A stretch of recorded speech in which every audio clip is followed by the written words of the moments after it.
The Renault Clio has been a firm favourite among UK car buyers ever since it was first introduced way back in 1990.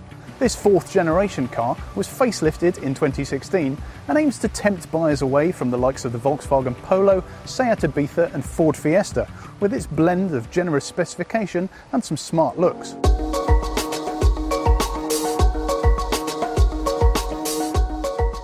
The interior of the Clio is a very nice place in which to sit, although it is getting on a bit in years now and some of its rivals feel more cutting edge in areas like design, material quality and features.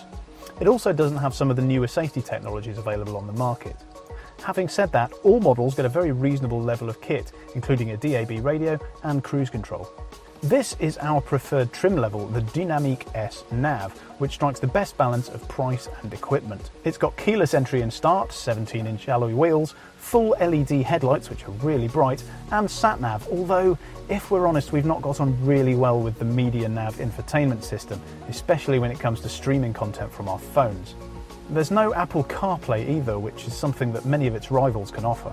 Still, the driving position is very good and there's reasonable space in the back for 2 adults or 3 children, with 2 Isofix child seat mounting points in the back as well.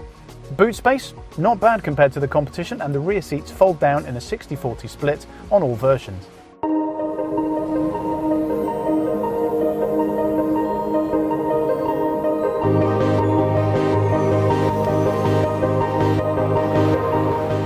One of the Clio's biggest strengths is that it's engaging to drive no matter what version you have. The steering has good weight to it, it's nimble around town and it feels solid on the motorway. But that doesn't come at the expense of comfort. The ride is smooth and it'll filter out the worst imperfections on the road. There are a range of petrol and diesel engines and they're all pretty good. Which one you prefer will depend on whether you value fuel economy over power or vice versa. Honestly though, all of them tread that balance pretty well. This is a TCE 120 petrol engine and it's got plenty of fizz. We'd stick with the manual gearboxes though, because the automatics aren't very smooth and not very quick either. The Renault Clio then is a good car, but its problem is that there are several other rivals in this small hatchback segment that are just as good, if not better.